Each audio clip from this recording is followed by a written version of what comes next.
ഇപ്പോൾ അള്ളാഹു സുബ്ഹാനഹു വ തആലയുടെ വലിയ തൗഫീഖ് ഉള്ളതുകൊണ്ട് അള്ളാഹു നമ്മൾക്ക് പള്ളികൾ തുറന്നു തന്നിട്ടുണ്ട്.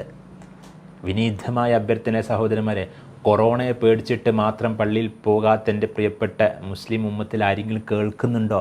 നിങ്ങൾ അള്ളാഹ് നല്ലോണം ഭയപ്പെട്ടുള്ളൂ സഹോദരന്മാരെ. ഒരു ഡോക്ടറായതുകൊണ്ട് തന്നെ പറയാണ്, കാഷ്വാലിറ്റി ഡ്യൂട്ടിയൊക്കെ ഒരുപാട് എടുക്കുന്നത് കൊറോണേൻ്റെ കടലിലൂടെ, കൊറോണ അവിടെ ചുമച്ചും തുമ്പിയിട്ടൊക്കെ ഒരുപാട് രോഗികളുടെ നടുവിലൂടെ നമ്മൾ സുഖമായിട്ട് നിർഭയത്വത്തോടെ സമാധാനത്തോടെ നമ്മൾ നടന്നിട്ടുണ്ട്. അവിടെ ഒന്നും നമ്മൾക്കാർക്കും തന്നെ ഇതുവരെ ഈ നിമിഷം വരെ കൊറോണ പിടിച്ചിട്ടില്ല. നമ്മൾ മാസ്ക് ധരിക്കാറുണ്ട്, സത്യമാണ്. അവിടെ നമ്മൾ കാഷ്വാലിറ്റി ഡ്യൂട്ടി എടുക്കുമ്പോൾ വേറെ മാസ്ക് ധരിക്കാറുണ്ട്. ഇപ്പോൾ നമ്മൾ ഷീൽഡ് ഇടുന്നുണ്ട്, ഗ്ലൗസ് ഇടുന്നത് സത്യമാണ്. ഗവൺമെൻറ്റിൻ്റെ നിയമപ്രകാരം, സർക്കാരിൻ്റെ നിയമപ്രകാരം എന്താണോ പ്രോട്ടോക്കോൾ, ആ പ്രോട്ടോക്കോളിൻ്റെ അടിസ്ഥാനത്തിൽ കൃത്യമായിട്ടുള്ള മാസ്ക് ധരിച്ച് ഫിസിക്കൽ ഡിസ്റ്റൻസിങ് സാനിറ്റൈസ് ചെയ്തിട്ട് നിങ്ങൾക്ക് പള്ളിയിൽ പോകാം എന്ന് ഡോക്ടർമാരും സർക്കാരും എല്ലാം അനുവദിച്ചിട്ട് പോലും നിങ്ങൾക്ക് കൊറോണയെ പേടിച്ചിട്ട് പോവാതെ ഇരിക്കുകയാണെങ്കിൽ വലിയ സഹോദരന്മാരെ, വലിയ അപകടത്തിലേക്കാണ് നീങ്ങുന്നത്. ഒരു പള്ളിയിൽ മാത്രമാണോ കൊറോണ ഇത്തിക്കാഫ് ഇരിക്കുന്നത്? എന്താണ് നമ്മളൊന്ന് കുറച്ച് നമ്മളെപ്പറ്റി ബോധം ഉണ്ടാവണ്ടേ? നമ്മൾ ഏതാണ് പോകാത്ത സ്ഥലം? എല്ലാ സ്ഥലത്തും പോകുന്നുണ്ടല്ലോ. നമ്മൾ അങ്ങാടിയിൽ പോകുന്നുണ്ട്, മീൻ മേടിക്കാൻ, പച്ചക്കറി മേടിക്കാൻ, ഇറച്ചി, എല്ലാ സ്ഥലത്തും പോകുന്നുണ്ട്, കുടുംബത്തിലെല്ലാം പോകുന്നുണ്ട്. പള്ളിയിലേക്ക് മാത്രം പോകാൻ പറ്റില്ല എന്ന് പറയുന്നത് നമ്മുടെ ഹൃദയത്തിലെ മൂടിപ്പോയിട്ടുണ്ട് സഹോദരന്മാരെ. നല്ലോണം ചിന്തിച്ചു. ഒട്ടകത്തെ കെട്ടിയിടണം എന്നുള്ള സത്യമാണ്, തീർച്ചയായിട്ടും ഒരിക്കലും നിഷേധിക്കല്ല. സർക്കാരിൻ്റെ കോവിഡ് പ്രോട്ടോക്കോൾ നിയമം അപ്പടി തന്നെ പാലിക്കണം എന്നുള്ള സത്യമാണ്. പക്ഷേ നമ്മൾ ഈ ഒട്ടകത്തെ വല്ലാതെ കെട്ടിയിട്ടിട്ടിട്ട് ഒട്ടകത്തെ തന്നെ കൊല്ലല്ലേ, വധിക്കല്ലേ സഹോദരന്മാരെ. ആരും തന്നെ ദയവ് ചെയ്ത് അബദ്ധത്തിൽ അള്ളാഹുവിനെ കാട്ടി ബുദ്ധിയുണ്ടെന്ന് ചിന്തിച്ച് വീട്ടിൽ സുരക്ഷിതരാണെന്ന് ചിന്തിക്കല്ലേ. അള്ളാഹു സുബ്ഹാനഹു വ തആലക്ക് വേണ്ടി ഇതേ കോവിഡ് വൈറസ് നിങ്ങളുടെ വീട്ടിൻ്റെ ഉള്ളിൽ കയറിയിട്ട് നിങ്ങളുടെ റൂഹ് പിടിച്ച് കൊണ്ടുപോകാൻ പറ്റും. നല്ല തിരിച്ചറിവുണ്ടാവണം. അന്ന് നിങ്ങൾ പള്ളിയിൽ വരാതെ, ലോക്ക്ഡൗണിൻ്റെ ശേഷം പള്ളികൾ തുറന്നിട്ട് പോലും പള്ളികൾ വരാതെ മടിഞ്ഞ് വീട്ടിൽ നിന്നിട്ട്, അഥവാ വീട്ടിലേക്ക് ഏതെങ്കിലും ഒരു ഇലക്ട്രീഷ്യനോ ഒരു പ്ലംബറോ അല്ല ഒരു മീൻ വെക്കുന്ന ഒരാൾ അതിലൂടെ നിങ്ങൾക്ക് കോവിഡ് കിട്ടിക്കഴിഞ്ഞിട്ട് നിങ്ങൾ കോവിഡ് കൊണ്ട് വെന്റിലേറ്ററിൽ കിടക്കുമ്പോൾ ഖേദിച്ചിട്ട് മടങ്ങും സഹോദരന്മാരെ. എന്തുകൊണ്ടാണ്? ജീവിതത്തിൻ്റെ അവസാന ഭാഗം, ജീവിതം മുഴുവനും മുറുക്കെ പിടിച്ച്, അള്ളാഹിനെ മുറുക്കെ പിടിച്ച് ജമാഅത്തിന് പോയ വ്യക്തികൾ പോലും അവസാനം അവനവൻ്റെ ഹൃദയത്തിൽ കാപ്പട്ടെന്ന് പറഞ്ഞിട്ടാണല്ലോ ഞാൻ കുണ്ടിലേക്ക് ഖബറിലേക്ക് പോകുന്ന, അള്ളാഹിനെ കണ്ടുമുട്ടാൻ പോകുന്നത്. ഖേദിച്ച് ദുഃഖിതരായിട്ട് നിരാശരായിട്ട് ലജ്ജിച്ചിട്ട് മടങ്ങേണ്ട ഗതികേട് വരും സഹോദരന്മാരെ. നല്ല തിരിച്ചറിവുണ്ടാവണം. ഒരു ഡോക്ടറെന്ന് കൂടിയാണ് ഞാൻ പറയുന്നത്. മെഡിക്കൽ സയൻസിനെ പറ്റി നല്ല ബോധമുണ്ടായിട്ട് തന്നെ പറയുന്നത്, പള്ളിയിൽ പോയിട്ട് ഇതുവരെ ഇത്രയും 8-7 മാസമായി ഇന്നേ വരെ ഒരു പള്ളിയിൽ നിന്നും പെട്ടെന്ന് ഒരാളിൽ നിന്ന് 10 ആൾക്കത് കിട്ടിയിട്ടില്ല. എന്തുകൊണ്ടാണ്? പള്ളിയിൽ പോകുന്നവർ അള്ളാഹിനെ ഭയപ്പെടുന്നവരാണ്. അവിടെ പോകും, മുസല്ലെടുത്ത് പോകും, ഒന്നു എടുത്തിട്ട് പോകും, എന്നിട്ട് അവിടെ നിസ്കരിക്കുന്നു, ഫിസിക്കൽ ഡിസ്റ്റൻസ് വെച്ച് നിസ്കരിക്കുന്നു, സാനിറ്റൈസ് ചെയ്യുന്നു, മാസ്ക് ധരിക്കുന്നുണ്ട്. എന്നിട്ട് പെട്ടെന്ന് പള്ളി നിസ്കാരം കഴിഞ്ഞിട്ട് അവർ പ്രാർത്ഥിച്ചിട്ട് അവർ വീട്ടിലേക്ക് മടങ്ങി പോകുന്നു. നമ്മളിപ്പോൾ ഒരു മാസങ്ങളായി നമ്മളൊക്കെ പള്ളിയിൽ പോകുന്നു. അൽഹംദുലില്ലാ ഒരു പള്ളിയും പിന്നെ പൂട്ടേണ്ട വന്നിട്ടില്ല.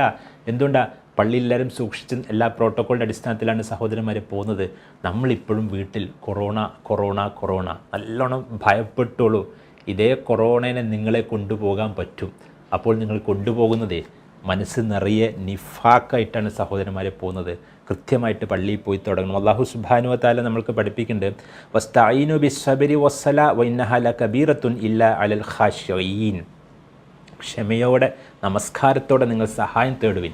അല്ലാഹ് പറയുന്നത് അത് ഭയങ്കര ബുദ്ധിമുട്ടുള്ള സംഭവമാണ്. 5:30 കൃത്യമായിട്ട് ജമാഅത്തിന് പോകുക എന്നുള്ള സത്യമാണ്. പക്ഷെ അത് ശീലമായിക്കാൻ എളുപ്പമാകും സഹോദരന്മാരെ. നിങ്ങൾ ചിന്തിച്ചു നോക്കി, ഇബ്രാഹിം അലൈഹി സ്വലാത്തു വസ്സലാം പോലും പ്രാർത്ഥിച്ച് റബ്ബി ജഅൽനി മുഖീമസ്സലാത്ത മിൻ ദുർരിയത്തി റബ്ബനാ വതഖബ്ബൽ ദുആഇ പ്രാർത്ഥിച്ചു, എൻ്റെ സന്താന പരമ്പരയിൽ അള്ളാഹുവെ നമസ്കരിക്കുന്നവരാക്കി തീർക്കണമെന്ന്. അത് അത്രമാത്രം വലിയൊരു പ്രാർത്ഥന ഇബ്രാഹിം അലൈഹി സ്വലാത്തു വസ്സലാം പോലും പ്രാർത്ഥിച്ചു. സഹോദരം, അതിൻ്റെ പ്രാധാന്യം തിരിച്ചറിയും. മുസ്ലിം ഉമ്മത്തിൽ ഏറ്റവും അവസാനം നഷ്ടപ്പെട്ടു പോകാൻ പോകുന്നത് നമസ്കാരം. അപ്പോൾ ഞാനും ചിന്തിക്കണം, നമസ്കാരം കൂടി ഇല്ലാത്തൊരു വ്യക്തി പിന്നെ എന്താ ബാക്കി സഹോദരന്മാർ? ഇസ്ലാമിൽ എന്താ ഐഡൻറ്റിറ്റിയാണ് ബാക്കിയുള്ളത്? ചേലാകർമ്മം ചെയ്തതാണോ? അതല്ല നിങ്ങൾ ആധാർ കാർഡിൽ, വോട്ടേഴ്സ് കാർഡിൽ, റേഷൻ കാർഡിൽ മുസ്ലിം ഉള്ളത് കൊണ്ട് നിങ്ങളെ ഖബറിലേക്ക് കുഴിച്ചിടുമ്പോൾ ഇത് മതി, ഇതിട്ടിട്ട് നിങ്ങൾക്ക് നാളെ പഠിച്ചതിന് മുമ്പിൽ ഉത്തരം പറയാൻ പറ്റുമോ? നല്ല ആഴത്തിൽ നമ്മളെ പറ്റിന് ചിന്തിക്കുക സഹോദരന്മാരെ. എന്താണ് രാമനും ജോസഫും മുഹമ്മദും? എന്താണ് വ്യത്യാസം? ഇവർ 3 നിസ്കരിച്ചിട്ടില്ലെങ്കിലൊന്ന് ചിന്തിച്ച് നോക്ക്. എന്താണ് വ്യത്യാസം? മുഹമ്മദ് നിസ്കരിക്കാത്ത മുഹമ്മദ്, നിസ്കരിക്കാത്ത രാമൻ, നിസ്കരിക്കാത്ത ജോസഫ്. നിങ്ങൾ ആദ്യത്തെ ചിന്തിക്കണം. നമസ്കരിക്കാത്ത ഒരുപാട് പേര് നമ്മുടെ ചുറ്റുപാടുണ്ട്. നിങ്ങളും ചോദിച്ചു നോക്ക്, പണ്ഡിതന്മാരുടെ ഫത്വ, ഇമാമുകളുടെ ഫത്വ എന്താണ്? നമസ്കരിക്കാത്ത ബാപ്പയുടെ അനന്തരാവകാശം സ്വത്തെടുക്കാൻ പറ്റുമോ? ഒന്ന് ചിന്തിച്ച് നോക്ക്. നമസ്കരിക്കാത്ത ബാപ്പൻ അതേ ഖബർ സ്ഥലത്ത് കുഴിച്ച് മൂടാൻ പറ്റുമോ? ഇമാം ഷാഫി മദ്ഹബിൽ എന്താ പറയുന്നത് ചോദിച്ചു നോക്ക് നിങ്ങൾ.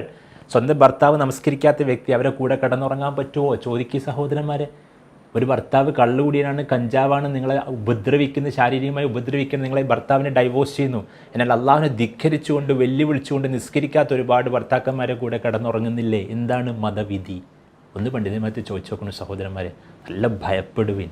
നമസ്കാരം നിലനിർത്തിയില്ല അള്ളാഹു സുബ്ഹാനഹു വതആല പറഞ്ഞ് നിങ്ങളെ നാം പരീക്ഷിക്കും. ഉറപ്പാണ് ഇനിയും പരീക്ഷണം വരും സഹോദരന്മാരെ.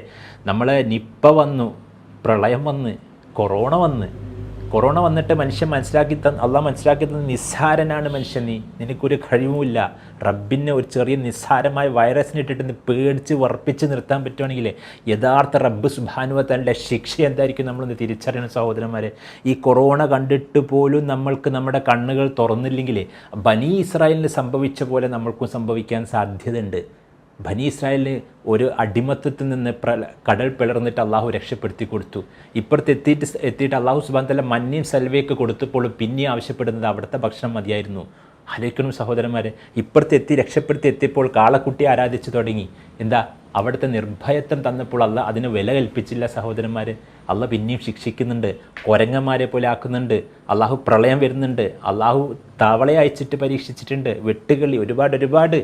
അതുകൊണ്ട് ദയവ് ചെയ്ത് ആരും തെറ്റിദ്ധരിച്ചു പോകരുത്. മുസ്ലിം ഉമ്മത്ത് വീട്ടിൽ സുഖിച്ചിരിക്കുന്നവർ, ഇത് 2020 കൊറോണയൊക്കെ മാറി 2021 പറഞ്ഞ സ്വർഗീയമായ ലോകമാകുമെന്ന് ദയവ് ചെയ്ത് തെറ്റിദ്ധരിക്കല്ലേ. ഇതിനെക്കാട്ടി അതിതീവ്രമായ പരീക്ഷണം ഓരോ വ്യക്തികളുടെ ജീവിതത്തിൽ കയറി വരും. അന്ന് ആ പരീക്ഷണം നേരിടാനേ അള്ളാഹു സുബ്ഹാനഹു വതആല ഒരുപാട് ക്ഷമ ആവശ്യമായി. യാ അയ്യുഹല്ലദീന ആമനൂ ഇസ്തഈനു ബിസ്സബ്രി വസ്സലാ ഇന്നല്ലാഹ മഅസ്സാബിരീൻ. അള്ളാഹ് പറഞ്ഞു പരീക്ഷണം വരുമ്പോഴേ ക്ഷമിച്ച് നമസ്കരിക്കുക.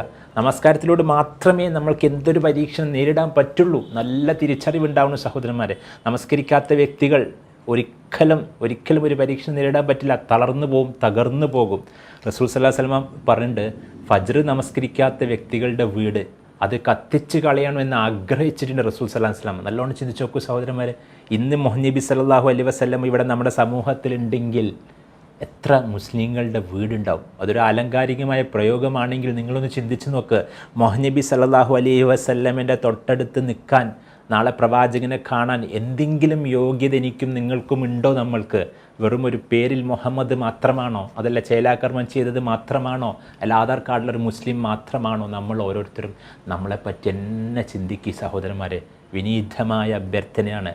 ഷഹാദത്ത് കലിമ കഴിഞ്ഞാൽ ഏറ്റവും ആദ്യം ഓരോ വിശ്വാസികൾ ഉണ്ടാവേണ്ടത് കൃത്യമായ 5 വഖത്ത് ജമാഅത്താണ്. പുരുഷന്മാർക്ക് നിർബന്ധമാണ് ജമാഅത്ത്. സ്ത്രീകൾക്ക് വേണമെങ്കിൽ പോകാം. അതിൽ വീട്ടിൽ കൃത്യസമയത്തിനുള്ള നമസ്കാരം ഒഴിവായിക്കഴിഞ്ഞാൽ ജമാഅത്ത് നഷ്ടപ്പെട്ടു തുടങ്ങുമ്പോൾ നമ്മൾ നിഫാക്ക് കയറി വരുന്നുണ്ട്. അങ്ങനെ ഒരുപാട് ജമാഅത്തുകൾ നഷ്ടപ്പെടുമ്പോൾ ഹൃദയം മൂടിപ്പോയി കഴിഞ്ഞാൽ വേറെ ഒറ്റ ഉപദേശം ആ ഹൃദയത്തിലേക്ക് കയറില്ല സഹോദരന്മാരെ. അവസാനം നമസ്കാരം ഉപേക്ഷിക്കപ്പെട്ടാൽ കുഫറിലകപ്പെട്ട് മരണപ്പെട്ടു പോകും. അള്ളാഹു സുബ്ഹാനഹു വതആല നമ്മളെല്ലാവരെയും കാത്ത് രക്ഷിക്കുമാറാകട്ടെ. ഒന്നും കൂടി പറയാം, ഒരു ഡോക്ടറായത് കൊണ്ടുതന്നെ പറയാണ്, കോവിഡിൻ്റെ പ്രോട്ടോക്കോൾ മാനിച്ച് എല്ലാവർക്കും ഫിസിക്കൽ ഡിസ്റ്റൻസിങ്, മാസ്ക് ധരിച്ച് ഒളുവെടുത്ത് മുസല്ലെടുത്തിട്ട് പള്ളിയിൽ സാനിറ്റൈസ് ചെയ്തിട്ട് പള്ളിയിൽ കയറി സുഖമായിട്ട് പ്രാർത്ഥിച്ചിട്ട് മടങ്ങി വരാം. ഇൻഷാ അല്ലാഹ് നാളെ പരലോകത്ത് ഇനിയും എൻ്റെ ശബ്ദം കേട്ടിട്ട് ഇനിയും മടിച്ചിരിക്കുന്ന ഓരോ വ്യക്തികൾക്കെതിരെ ഇൻഷാ അല്ലാഹ് നാളെ പരലോകത്ത് ഞാൻ സാക്ഷി ഉണ്ടാവും. അള്ളാഹു സുബ്ഹാനഹു വതആല എല്ലാവരുടെ ഹൃദയത്തിൻ്റെ കണ്ണുകൾ തുറന്നിട്ട് തരട്ടെ. അള്ളാഹു സുബ്ഹാനഹു വതആല എല്ലാവിധ ഭയം മാറ്റിത്തരട്ടെ. അള്ളാഹു സുബ്ഹാനഹു വതആല കൊറോണയുടെ എല്ലാവിധ ഷർറ് തൊട്ട് നമ്മളെല്ലാവരെയും കാത്ത് രക്ഷിക്കട്ടെ. ഈ മഹാമാരി എത്രയും പെട്ടെന്ന് തന്നെ ഭൂമിയിൽ നിന്ന് എടുത്തു മാറ്റി നിർഭയത്വം, സമാധാനം മനുഷ്യ സമുദായത്തിന് മൊത്തം വിട്ടു തരട്ടെ. നമ്മുടെ സന്താന പരമ്പരയും കുടുംബാംഗങ്ങളെല്ലാവരെയും കൃത്യനിഷ്ഠയോടെ 5 നേരം വഖത്ത് നമസ്കരിക്കുന്ന ജമാഅത്തിന് പോകുന്ന മുത്തഖീങ്ങൾ, മുഅ്മിനുകൾ, മുഹ്സിനുകൾ അള്ളാഹു ആക്കി തീർക്കട്ടെ. നാളെ പരലോകത്ത് അള്ളാഹു സുബ്ഹാനഹു വതആല നമ്മളെല്ലാവരെയും കുടുംബസമേതം ജന്നാത്തുൽ ഫിർദൗസിൽ ഒരുമിച്ച് കൂട്ടി അനുഗ്രഹിക്കട്ടെ. ആമീൻ ആമീൻ ആമീൻ ബിറഹ്മതിക യാ അർഹമുർ റാഹിമീൻ. അസ്സലാമു അലൈക്കും വറഹ്മത്തുള്ളാഹി വബറകാതുഹു.